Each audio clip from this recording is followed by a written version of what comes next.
E aí, pessoal, tudo bem com vocês? Aqui é o professor Rodrigo, estamos em mais uma aula de manufatura aditiva. Então, eu já conversei anteriormente com vocês a importância da manufatura aditiva, que manufatura aditiva é o nome oficial, é o nome técnico, mas as pessoas usualmente chamam de impressão 3D. Então, já vimos que a manufatura aditiva, ela revolucionou os métodos tradicionais de manufatura existentes, principalmente porque não existe mais limitação geométrica. Você consegue fazer as peças de uma forma relativamente rápida em relação aos métodos tradicionais e conseguiu-se quebrar muitas barreiras. Então, além disso, nós vimos também aqui no curso sobre o design de produtos. Vimos também o quanto a manufatura aditiva ela é importante no processo de desenvolvimento de produtos, o quanto ela entrou nesse ramo, o quanto ela ajuda no PDP. Também falamos sobre a representação geométrica 3D. Para nós imprimirmos uma peça, nós temos que ter um desenho, um modelo em 3 dimensões. Então, nós vimos que o formato mais utilizado é o STL, porém ele não é o único. Então, hoje a gente vai falar um pouquinho sobre planejamento de processo. Se você ainda tem dúvidas, não deixe de assistir às aulas anteriores, aproveite e se inscreva aqui no canal e sempre vai recebendo as atualizações. Então, o planejamento de processo ele é fundamental, porque você vai imprimir uma peça. Nós já vimos as etapas que são relevantes, mas hoje a gente vai falar sobre alguns detalhes que são bem importantes. Então, o planejamento de processo ele vai ser discutido. Então, nós vamos falar alguns parâmetros que são importantes na hora de imprimir uma peça para a gente chegar efetivamente com ela pronta para imprimir. E vamos relacionar o quanto esses parâmetros eles vão influenciar na peça. Porque assim, não basta eu fazer um desenho perfeito, eu ter um fatiador que vai converter na linguagem que eu utilize, se eu não sei utilizar os parâmetros de uma forma adequada. Por quê? Se os parâmetros não estiverem bons, a peça pode não sair boa, ela pode sair ruim. Por experiência própria, eu digo para vocês, às vezes a peça não está boa. Acho que essa impressora está ruim. Não é a impressora que está ruim, são os parâmetros que não estão adequados. Então é bem importante a gente entender que esses parâmetros eles influenciam. Então, para a gente planejar um processo, para a gente imprimir efetivamente peças, a gente segue alguns passos. Então, dentre eles, a gente sabe, tem que ter uma leitura do modelo geométrico. Esse modelo geométrico tem que estar em uma linguagem que vai ser possível de ser lida em um fatiador, então no caso o STL. Aí eu tenho que saber o quanto que eu vou gastar de material, eu tenho que tentar minimizar isso. Então eu tenho que posicionar de uma forma adequada. Por exemplo, a impressora ela tem uma mesa, uma superfície. Se eu colocar uma peça torta, ela pode cair durante o processo, ela pode estar mal posicionada, ela pode estar errada, ela pode ter alguma coisa incoerente, algum parâmetro incoerente. Então você tem que saber orientar e posicionar a tua peça para que você tenha um volume adequado, um aproveitamento espacial adequado, um volume adequado até de material para você construir, para você não ter perdas. Às vezes nós precisamos também alterar uma escala. Até na aula, por exemplo, a gente pega alguma peça para imprimir, e na aula prática eu falo, não, está muito grande essa peça, leva muitas horas, vamos fazer uma escala menor. Então a gente faz uma escala menor para imprimir mais rápido para dar o tempo de aula, mas algumas vezes você é obrigado a alterar a escala. Pode ter alguma retração durante o processo, a peça pode ficar um pouquinho menor, por exemplo, do que você está esperando. Então você pode ter que ter algum fator de escala. Então também você tem que planejar isso para você ter um processo adequado. Você algumas vezes pode fazer cálculos, mas muitas vezes você não precisa fazer esses cálculos. Pela tua prática, pela tua experiência, você consegue resultados bons e resultados bem adequados. O suporte, principalmente, você consegue visualizar, os fatiadores eles te ajudam, mas também existem métodos de cálculo para você fazer isso. Também você pode estimar o preenchimento para cada camada. Então a gente já viu que é um modelo em 3 dimensões, que os fatiadores deixam ele em 2. Em x e y ele vai subindo no z conforme as camadas sobem. Agora, quanto que tem que ser esse preenchimento? Então você pode estimar também, mas pelo teu bom senso, quando você começa a imprimir peças, começa a utilizar bastante, aí você já começa a ter experiência, entender, e não precisa nem de cálculo para fazer isso. Você consegue até de uma forma visual, para a maioria das peças pelo menos, você vai conseguir estimar. Aí você vai fazer efetivamente o fatiamento computacional, que ele vai transformar esse modelo de 3 dimensões para 2 dimensões, e no que ele fizer isso, ele vai dar o tempo, vai estimar o tempo, o fatiador para você, e vai te dar a linguagem que você precisa para utilizar. Aí você vai ter os dados prontos para serem utilizados na impressora e você vai ter a tua peça em 3D após que a impressora for colocada para funcionar. Então, assim, como que nós fazemos toda essa determinação? São muitos parâmetros. Mas alguns o padrão funciona bem, mas nem sempre ele vai funcionar adequadamente. Então, por exemplo, você vai pegar o Prusa. O Prusa é o quê? É um fatiador. Então, o Prusa, ele faz aquilo, ele tem um modelo que é o modelo easy, o modelo fácil, que ele pré-programa para você os padrões. Só que às vezes a peça não sai tão boa. Uma vez eu tentei imprimir uma peça no modelo automático, no modelo fácil, a boca não saía adequada, porque os modelos práticos eles têm limitações. Então às vezes você não vai ter peça boa na hora de imprimir, não vai ter o resultado que você espera, porque ele não foi bem planejado em relação aos parâmetros. Então, alguns programas, o Cura não tem esse modelo fácil. Ele vem com uma pré-configuração, claro, mas você tem alterando. Mas quando você usa o Repetier, por exemplo, ou o Prusa, ele te dá uma opção que já é praticamente pronta. Você só põe o desenho lá, ele programa para você, mas essas questões podem ter muitas limitações. Então você tem que entender os seus parâmetros para você ter uma qualidade melhor. Porque se você sabe mexer, que nem no fatiador como Cura, que ele não é tão simples, que você tem que colocar os parâmetros nele, todos ali de velocidade de impressão, ele não te dá de uma forma automática, você entende o que é cada um deles. E hoje a gente vai falar de algum desses parâmetros que são bem importantes e que influenciam a impressão. Então, se você coloca só no modo automático, você pode ter uma peça que não vai estar tão boa. Então, você pode melhorar isso.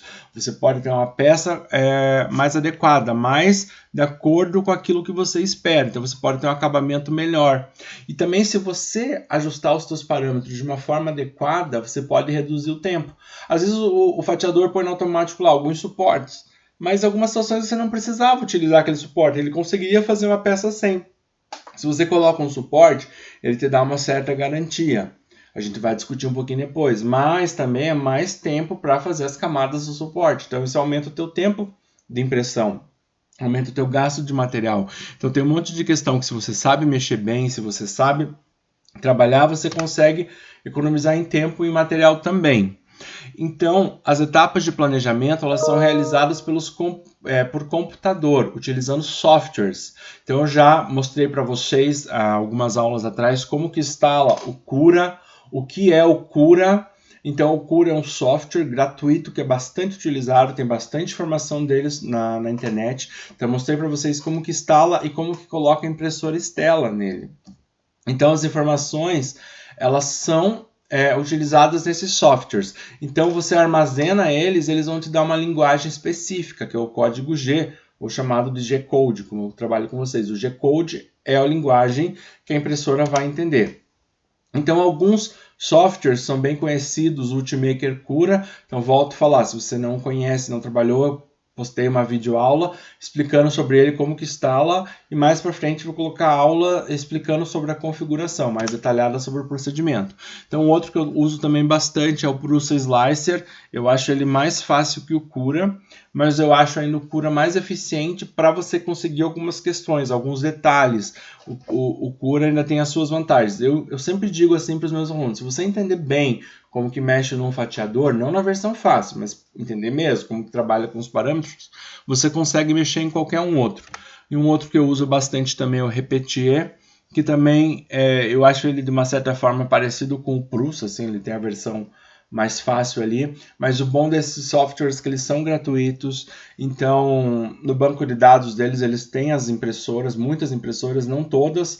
Então tem muitos modelos brasileiros, por exemplo, modelos regionais, aqui em Curitiba mesmo tem lugares que produzem impressora. Então você tem que instalar, ajustar. Então a impressora que a gente utiliza aqui na parte prática, a Stella, eu ensinei para vocês como que coloca, como que a insere no Cura, porque essa não tem nesses softwares, eles têm que ser colocados. Tá? Então a gente vai estar trabalhando com alguns outros fatiadores também. Quando a gente pega uma peça, nós fazemos uma modelagem 3D. Na última aula nós falamos sobre representação geométrica 3D, que eles utilizam o sistema CAD. Nesse sistema CAD, o que eles fazem nesse sistema CAD? Ele faz um desenho. Esse desenho a gente salva na linguagem STL. Então a gente tem esse desenho pronto. Só que entre você ter o teu desenho pronto e a tua peça impressa, às vezes você tem umas leves diferenças. E muitas peças você nem consegue visualizar. É praticamente impossível, mas algumas peças você pode ter uma visualização melhor. Você vai fazer uma região curvada e ela não sai assim, às vezes, tão perfeita. Você tem que ajustar melhor os parâmetros. Por quê? Na conversão do teu desenho, para ele estar pronto para ser impresso, existe um efeito. Esse efeito é chamado efeito de grau de escada.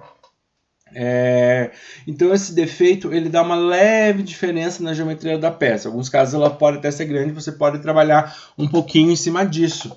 Então quando você tem esse efeito, por quê? Você tem um desenho em 3 dimensões, mas o fatiador ele transforma esse desenho de 3 dimensões em 2 dimensões. No que ele transforma em 2 dimensões, ele vai fazer por camadas. E essa impressão por camadas, esse processo de construção, ele dá esse efeito chamado degrau de escada. Então, assim, ela ocorre em outros, não só na impressão 3D, mas ocorre nesses modelos de manufatura aditiva que são impressões por camadas. Então, o que acontece? Veja essa figura que eu tirei de um artigo. Você tem ali um círculo, uma circunferência. Ela seria aquilo que está programado para fazer pelo desenho, pelo modelo 3D. O desenho CAD ele te dá aquela circunferência. Só que na hora que ele vai imprimir, ele vai fazendo camadas. Então veja como ele forma aqui, degrauzinhos de escada. Então, a circunferência perfeita é aquilo que eu queria obter pelo desenho. Pelo modelo 3D ele seria uma circunferência perfeita, mas na hora de imprimir ele sai com degrauzinhos, com escadas. Então ele tem uma direção. A direção é uma linha vertical. Por que vertical? Porque é no eixo Z. Pensa em 3 dimensões, você tem 3 eixos, X, Y, Z. O fatiador ele vai trabalhando no XY, mas ele vai subindo, as camadas são em Z. Por isso que você tem a direção. Então ele vai subindo, começa da base, da parte inferior, e vai subindo até chegar na parte superior no topo. No que ele vai fazendo camadas, ele vai tendo degraus. Então esses degraus é um efeito que existe. Só que muitas vezes eles são imperceptíveis, na maioria das peças pelo menos. E o que acontece? Conforme você quer uma peça com qualidade melhor, quer que o efeito degrau de escada ele afete o mínimo possível a tua peça. O que você tem que fazer? Você tem que fazer camadas bem fininhas. Então, conforme você diminui a espessura da camada, você reduz esse efeito. Então, você vai ter uma peça mais próxima do teu desenho em 3 dimensões que você quer. Então, imagina aqui, você tem na tua primeira figura, que eu também tirei de um artigo, você tem o modelo, o teu design, aquilo que foi designado. Aí você fabricou o objeto. Então ele aqui tem um efeito escada na figura do meio e na última figura também. Qual que ela está mais próxima da original, que é a primeira? Da original que eu digo em sentido do desenho que foi feito. A última. Mas veja aqui, o tamanho da camada do meio está representado ali por 2H. Da última está H. Então o que acontece? As camadas são menores no terceiro desenho. Como as camadas são menores, o efeito escada aparece muito menos, ele vai ficando muito mais perto do modelo que foi desenhado, do desenho em 3 dimensões que você fez. Então, quanto menor a camada, quanto menor a espessura da camada, melhor vai ser a qualidade do teu produto. Na maioria dos casos, pelo menos. Então eu já fiz teste, tem peças às vezes até que não muda tanto, assim, mas de uma forma geral, você quer uma peça com mais qualidade, faça o quê? Diminua a espessura da camada. Então a redução dessa espessura da camada ela vai melhorar de forma geral o acabamento. Você vai ter um acabamento melhor. Então, por exemplo, uma vez eu tenho um padrão que eu utilizo, que mais para frente eu vou explicar para vocês. Eu estava tentando imprimir uma peça que era de um jogo de xadrez. Ele era um leão, era um xadrez do reino animal. Então, assim, os detalhezinhos do leão, eles não saíam bons. Então, eu tive que fazer o que para o leão sair melhor? Eu tive que diminuir bastante a espessura de camada. Só que o meu tempo de impressão para sair na qualidade que eu queria, ele aumentou em quase 2 horas. Então, aí você tem que tentar achar o teu custo-benefício. Você quer que a peça seja muito perfeita? Ou você vai ter que ter paciência para fazer isso manualmente, ou se for em larga escala, às vezes você pode diminuir um pouquinho essa espessura, ela não vai ter aquela super perfeição, mas vai ser um pouco mais rápido. Então você, como no teu trabalho, você vai aprendendo a medir. Tudo depende do que você quer, porque se você quer uma peça perfeita, ou se você precisa para alguma situação, beleza, diminui a espessura da camada, só vai demorar mais tempo para fazer. Então a espessura, quanto menor a espessura, maior a qualidade. Porém, quanto menor a espessura, mais tempo vai levar para imprimir. Então aumenta o tempo de impressão. Então a espessura da camada é um fator bem importante que você precisa saber, que você precisa colocar no teu fatiador. Então nas próximas aulas a gente vai mexer um pouquinho mais com os fatiadores, a gente vai trabalhar com essa questão da espessura. Então a gente sabe que o modelo em 3 dimensões ele é transformado em 2 no fatiador, e a terceira dimensão ele vai subindo por camada, mas ele vai trabalhando em x e y. Tá? Só que a gente tem uma espessura de camada. Só que essa espessura de camada ela pode não ser um múltiplo da tua altura total. Então isso pode dar um desvio na direção Z. Você pode ter uma altura que seja um pouquinho alterada. Você pode ter um pequeno erro, que eu digo que nas peças que eu imprimi isso é praticamente imperceptível, mas pode existir em alguns casos, talvez tenha que se trabalhar ali. Mas é que as peças elas podem apresentar algum desvio na altura por causa disso, que você tem uma espessura de camada. Vamos supor que você está usando um número par. Vou pegar um número 2, assim, para ficar um número redondo. 2 mesmo. A gente usa um número menor, lá 0, 0,2, 0,3, mas vamos pegar que você esteja no número 2. Aí você sabe que cada camada vai ter 2. Aí você quer imprimir 13. Então você vai lá, 2, 4, 6, até chegar no 12. Não existe mais 2 para chegar no 13, só tem 1. Então na hora que isso acontecer, você pode ter uma deformação na tua altura, por essa questão de proporcionalidade, de não ser múltiplo da altura que você quer. Então isso pode acontecer algumas vezes na direção Z. Então eu estudei isso pela literatura, mas na prática eu não vi isso afetar muito a peça, pelo menos sobre a minha ótica. Então sobre a minha ótica isso não alterou muito, mas isso pode acontecer sim, faz todo sentido. Você entender que a altura da camada pode ser afetada ali pelo aquilo que você precisa. Então, as propriedades mecânicas também elas podem ser alteradas. Você usa o método tradicional, você faz daquele jeito. Agora a camada, cada camada é independente uma da outra. Claro, elas vão se fundir, né? Você tem ali o PLA, por exemplo, ele vai derretendo, ele vai enrijecendo. Mas só que assim, você faz uma camada de um tamanho diferente da outra. Então você tem um molde, por exemplo, você tem aquele jeito, pronto. Usualmente o material não vai ter uma diferença tão grande. Mas aqui sim, você pode ter diferenças bem grandes nas propriedades mecânicas durante o corpo. Você pode ter na base uma propriedade, no meio uma totalmente diferente. Então isso pode alterar sim algumas propriedades do material. Então esse fenômeno, esse fator é chamado de anisotropia do material. Então é algo que pode acontecer na manufatura aditiva. Aí um fator que é super importante, que você precisa saber, que você precisa conhecer, são a tua base e a estrutura do suporte. Então você fez lá um desenho bonito, fez uma pessoa, por exemplo, sei lá, um peão que você quer imprimir, mas daí ele não tem uma base que segure. Então às vezes você está fazendo uma peça, ela é inclinada, vou fazer uma ponta, mas se ele não tiver uma base, um chão, às vezes ele pode não segurar a peça. Então você pode ter que colocar mais material. Então você tem o teu material que é utilizado pela peça, mas você pode ter que ter um material adicional para você fixar a peça. Então o brim, por exemplo, é algo que te ajuda a fixar a peça.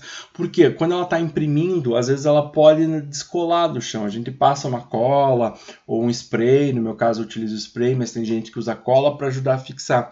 Mas tem peça que às vezes não fica bem fixada, então ela pode andar um pouquinho, entre aspas, né?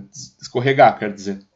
Então, assim, no que ela escorrega, ela começa a imprimir de um jeito e começa a entortar a peça e danificar. Eu já tive problema por causa disso na impressão. Então, você precisa, às vezes, fixar, você precisa aumentar a tua base, melhorar, gastar um pouquinho mais de material para ajudar que a base fique bem fixa. Mas imagine também uma situação que você tem uma peça inclinada ou uma pessoa segurando uma espada. Então você vai ali, aí vai imprimindo a pessoa, na hora que ele vai imprimindo a espada, ele não tem um suporte, aquela espada pode cair, aquela peça pode cair. Então você também pode ter alguma questão assim, que colocar algum suporte. Deixa eu até voltar aqui no slide anterior. Você pode ter que ter algum suporte para te ajudar isso. Para peças que poderiam cair durante a impressão, que ela não vai ter aquela estabilidade, você pode colocar um suporte. Então, assim, você vai orientar a tua peça. Como que você quer que ela saia? Você tem um desenho, você fez o desenho em 3D. Mas qual é a posição que você quer imprimir a peça? Então, existem técnicas para estimar isso. Mas eu te digo que você não precisa disso. Você, muitas vezes, olhando para a tua peça, pelo menos para as peças são simples, a não ser que seja uma geometria muito complexa, e talvez você tenha que usar algum método de estimativa.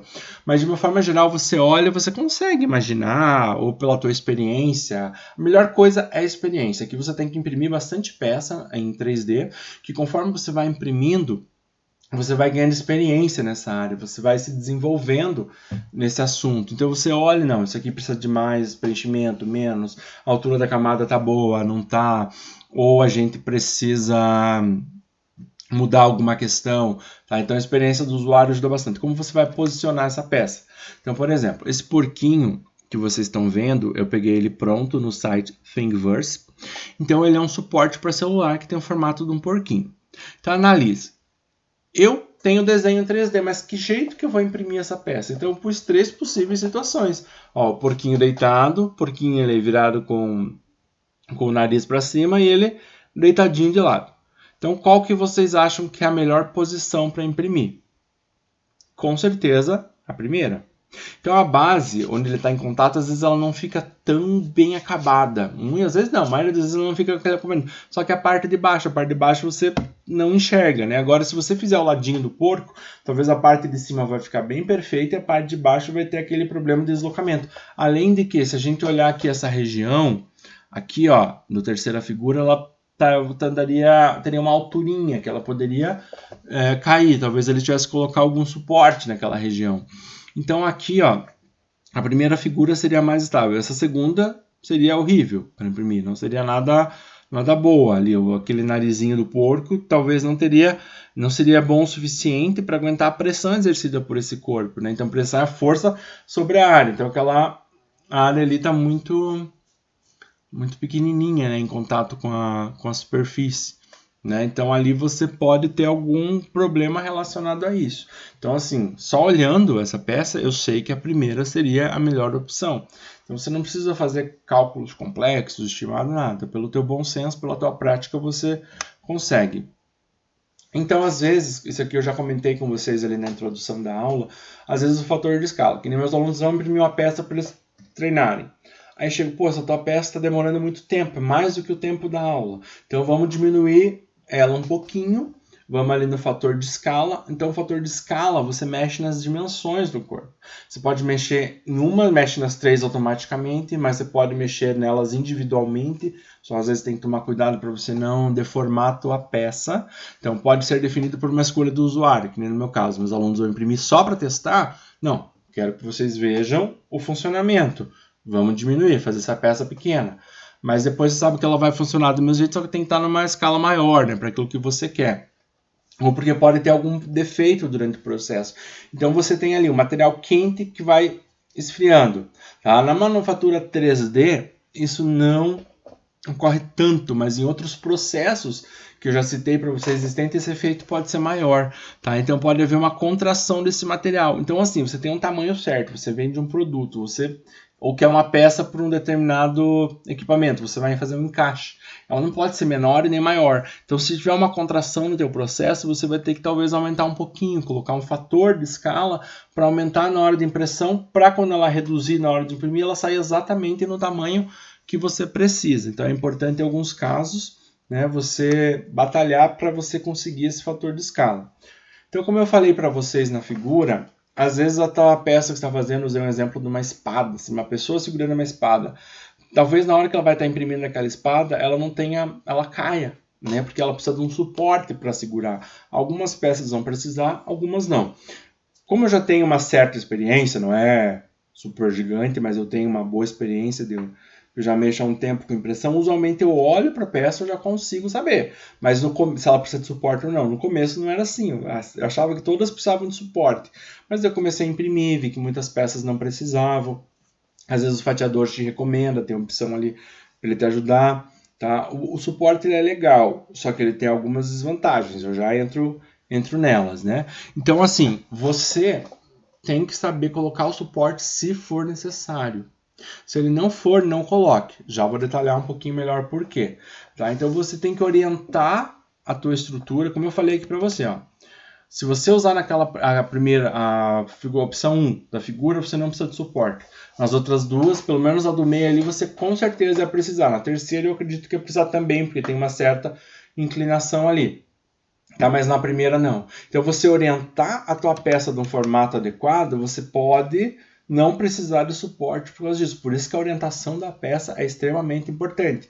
Aí, se tiver suporte, o que acontece? Vai ter o tempo para imprimir o suporte, vai ter mais material gasto e vai ter que tirar o suporte depois de pronta, porque o suporte não é a tua peça. Tá? Então, você sempre tem que colocar o mínimo de suporte possível. Por exemplo, naquela condição 1, eu pus essa figura no Ultimaker Cura. Tá? Então, colocando no Cura, aqui na esquerda, eu coloquei o suporte na primeira. O que ele apareceu? Se você observar na figura aqui lá direita, o porquinho ele tem uma caudinha e tem um orifício ali, ó, naquela região. Então, ali o que acontece? Ó, na primeira figura ele foi todo coberto. Por quê? Eu pedi para o programa colocar suporte. Então, ele coloca suporte nessas situações. Então, ele colocou ali o suporte, ó, colocou ali na frente, no narizinho do porco. Ó, você olhar nessa região ali, ele tem um suporte. Então, ele coloca suporte ali. Só que pense, você tem que tirar esse suporte depois. Veja que o teu formato original, aqui na direita, ele está sem suporte. Coloquei no Cura e pedi para ele fatiar sem suporte. Ó. Você tem ali ó, o orifício, né? Na cauda do porco. Como é que você vai tirar depois aqueles pedacinhos? Vai dar um trabalhão daqueles. Ou do focinho dele aqui na frente, ó. Você também tem orifício. Aqui você não tem suporte, aqui você tem. Então você dá um trabalho para tirar e às vezes você até danifica a tua peça. Porque às vezes o suporte fixou ali tão bem que você vai tirar, você pode estragar a tua peça. Então você tem que tirar com muito cuidado. E algumas peças, eu digo, são difíceis. Algumas regiões são difíceis de tirar. Então o suporte, quando ele for evitado, quando for possível, evite. Então por quê? Porque você economiza material, porque você vai ter menos trabalho depois para a tua peça e você vai imprimir de uma forma mais rápida. Então, ó, aqui eu posicionei no Cura mesmo porquinho, numa outra posição. Sem suporte para imprimir, está aqui à esquerda. Essa peça ia aguentar? Não. Ele ia começar a imprimir, ia fazer o quê? Pimba, ia cair. Tá? Então você não ia ter um produto bom. Ali na segunda direita, ele colocou suporte. Ó. Então olha quanto material a mais. Ó. Gente, tudo isso aqui, ó, observe na direita, é material a mais. Olha quanto material a mais teria para você colocar. E eu te pergunto, para você tirar isso depois, esse suporte, dá um trabalho daqueles. Então, o suporte é alguma coisa que tem que ser bem pensada, tem que ser bem planejado. Eu já imprimi esse porquinho, imprimi esses dias, e eu sei que ele não precisa de suporte nenhum, nem coloquei ali a opção de suporte. Então, tá aqui, ó, ele impresso, ó. Então, aqui à esquerda tá o rostinho dele, tá? Então, ele não foi impresso na melhor qualidade, mas dá para ver que ele ficou bom, ele segura bem o celular ali, ó. E na direita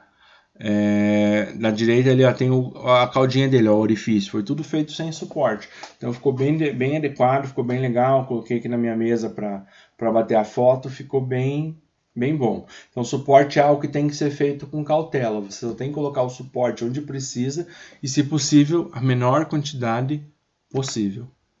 Tá? Então, gente, existem muitos outros parâmetros que eles são bem importantes para você fabricar a peça. Hoje a gente viu aqui alguns que são os principais, mas a gente vai ver outros também no decorrer. Mas ele é bem importante que você entenda que você tem que posicionar a tua peça de uma forma adequada, que você tem que colocar o suporte de uma forma adequada, que você precisa da espessura de camada ser adequada para quanto menor a espessura, mais perfeita vai ser a tua peça, porém em mais tempo ela será impressa. Então, conforme você ajusta os parâmetros, você depois vai ter uma etapa que é mais automática, que é deixar imprimir, porque você põe na impressora e ele imprime pronto. Então, uma peça é fabricada pela impressora. Ó. Então, após o ajuste dos parâmetros, a peça vai ser fabricada. Você vai colocar na impressora. Então, é uma etapa automática, quem faz é a impressora. Só no começo, claro, porque no começo você vai ter que colocar o filamento da cor que você quer. Vai ter que, às vezes, tirar um filamento antigo, né, passar um pouquinho para sair a cor antiga. Então, às vezes, você tem que colocar um filamento. Às vezes tem que dar uma lubrificada na impressora, passar um óleo, ver a altura. Então, só no começo. Você passa ali um spray ou uma cola na mesa para ajudar na fixação. Mas daí você só coloca ali o teu G-Code, né, a tua figura no G-Code, que é a linguagem que a impressora entende. Então você coloca o teu arquivo, ajusta a impressora no início e ela faz ali. Então, por exemplo, uma peça vai levar 8 horas. Deixa a noite inteira. Você só vai ali no começo, coloca o filamento, arruma a parte inicial, limpa ali a mesa, faz o que tiver que fazer. Essa que é a operação humana. É de colocar o filamento, de fazer a limpeza na mesa, fazer lubrificação, dar uma calibrada se for necessário. E mandar imprimir. A Rita mandou imprimir, ela começou, chegou na temperatura e tal, ela vai fazer o trabalho dele, não precisa mais de você para nada. Só depois para tirar a peça quando ela estiver pronta. Então, por exemplo, a peça ali leva 8 horas, bote a noite inteira rodando, vou fazer outras coisas e tal. Deixo no dia durante o trabalho, vai fazendo outras coisas. Então eu mesmo estou preparando minha aula, deixo ali a impressora rodando e vai fazendo, né? Só às vezes ela faz um pouquinho de barulho, então dependendo do que você vai fazer, né? Isso pode atrapalhar um pouquinho no escritório, então é bom ter um local ali que esteja menos barulho. Também para você não desnivelar, né? De repente você está ali perto, bate na mesa, aí já foi. Falo até por experiência própria, né? Tem que ter um certo cuidado ali. E aí você terminou a tua peça, tá pronta. Mas às vezes ela não tá 100%. Ó, esse porquinho que eu imprimi para vocês, se a gente olhar, ele tem aqui ó, uns defeitinhos ali, pouca coisa, ó, no lado direito aqui, ó. Mas é pouquinha coisa, porque eu não usei na melhor qualidade. Claro, eu podia ter feito uma espessura menor, podia ter feito uma qualidade melhor, pus uma qualidade média, digamos assim. Poderia ser bem melhor essa peça. Aí o que eu poderia fazer? Eu podia lixar. Vá que eu fizesse, por exemplo, numa outra cor, eu quisesse pintar. Então tem muita coisa que você pode fazer. Você pode limpar a peça, às vezes ficam uns fiapinhos ali, você pode tirar, normalmente tira com a mão mesmo, ó, só vai puxando, mas se às vezes puxar forte pode puxar e danificar a tua peça, tem que ter esse cuidado também, né? Também falo por experiência própria, o bom é que tudo que a gente erra, a gente aprende, né? Então você vai contornando a situação. Então, às vezes, você tem que limpar a tua peça, tratar ela, retirar. Quando você colocar suporte, você tem que tirar o suporte, porque você quer a peça, não o suporte. O suporte te ajuda para dar estabilidade, para a peça não cair, não se deformar, porque também a peça pode, às vezes, não cair, não tombar, mas ela pode sair deformada. Aí, você tem que tirar esse suporte. Então, use o mínimo possível. Às vezes, você pode utilizar uma resina, saiu um buraquinho, alguma coisa ali. Os alunos meus fizeram um projeto, então assim, às vezes uma peça é com leve, tipo, pode colocar algum material ali, alguma coisa para ajudar e também para aumentar a resistência em algumas situações. Aí você pode ter que fazer algum acabamento superficial, lixar, pintar, seja o que for, você consegue fazer. Então esses são alguns parâmetros super importantes, você tem que entender aqui na aula de hoje, tem que entender que a espessura é importante, que quanto menor a espessura das camadas, não esqueça, é uma impressão por camadas. Você pode deixar no teu programa para ele ter sempre constante, mas você pode fazer diferente. Na base uma espessura, mais para cima outra, na camada do topo outra. Aí você pode fazer espessuras diferentes também, mas você tem que fazer quanto menor a espessura, maior a qualidade, porém maior o tempo também, o que pode ser uma desvantagem em algumas situações. Também o suporte vou colocar só quando for necessário para não gastar material, para não ficar difícil de tirar. E eu tenho que posicionar a peça, eu tenho que escolher quem vai ser a minha base, eu tenho que escolher aquilo que vai ser adequado. Hoje ficamos por aqui, pessoal. Muito obrigado pela aula, muito obrigado pela atenção de vocês e em breve teremos mais. Até a próxima aula. Valeu!